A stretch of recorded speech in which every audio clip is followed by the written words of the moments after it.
Hey everyone, how are you going? So today we're going to be talking about Shadowshaper by Danielle Older. I loved this book. It actually took me a while to get into it. I guess I just wasn't feeling it and I just couldn't get past the first two chapters.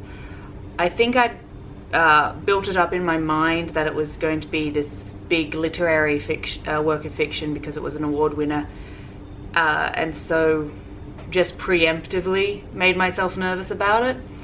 But because it was Diversity December bingo and I'd chosen this for it, I pushed through it, and the second I hit chapter 3, I'm like, this is amazing, this is wonderful, I don't want to put it down.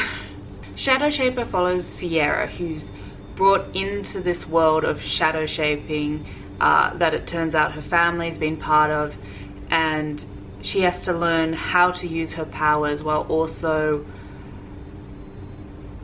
trying to save her life. Someone is targeting the Shadow Shapers and she has to try and unravel this mystery about a world that she's only just found out about. Sierra is a really fun, realistic character. Reading it, she felt like a very real person to me. Very fallible, but also just fun, and she's an artist, and I've got a soft spot for characters who are artists. Shadowshaper reminded me a lot of City of Bones. The difference is, while City of Bones a lot of times felt very forced in its characters and witticisms, they felt sometimes more like tropes than actual characters. Sierra felt like a person. So did Robbie, the love interest, who is just very sweet and charming, and it's so nice to have a character who's not a love interest who's not just an asshole the entire time. Especially coming off of reading a lot of racially diverse main characters written by white authors, it was really great to see a character who, yes, race affects her. She lives in the real world and racism is a thing, but it's not her story. She's so much more of a character beyond that, and she's got her own story beyond that. With a lot of books by white authors, you get a very specific story structure where racism is the thing that they're trying to beat, and they just need to do the one thing that they're trying to do, like get into the school, graduate valedictorian, perform the lead in the dance, or what have you. And when they defeat that, yay, racism's over, they've made it, everything's good. And that's their entire arc, that's their entire character.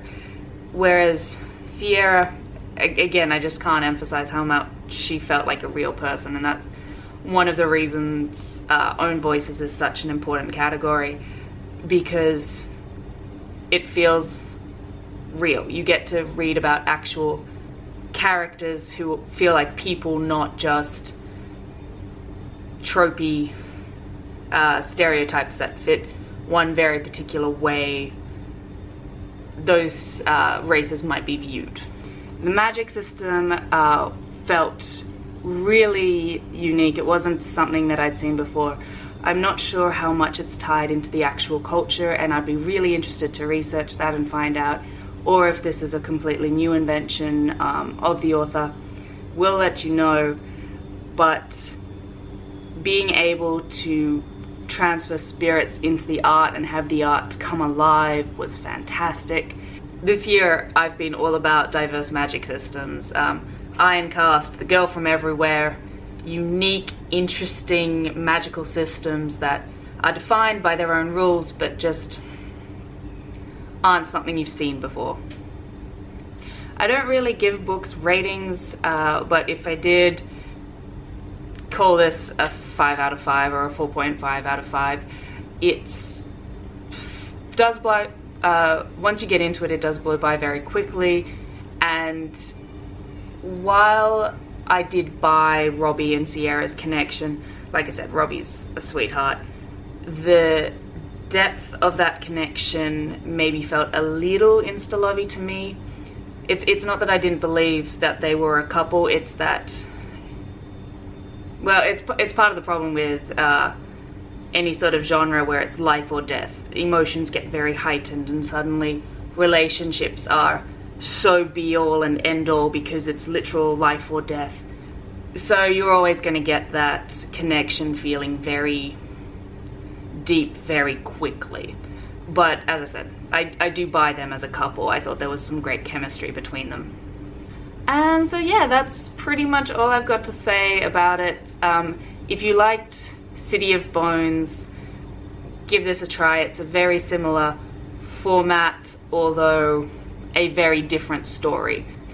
And this book is definitely one where if you were to ever get illustrated versions of, similar to how they're doing with the Harry Potter series, I would be all about an illustrated version of Shadow Shaper.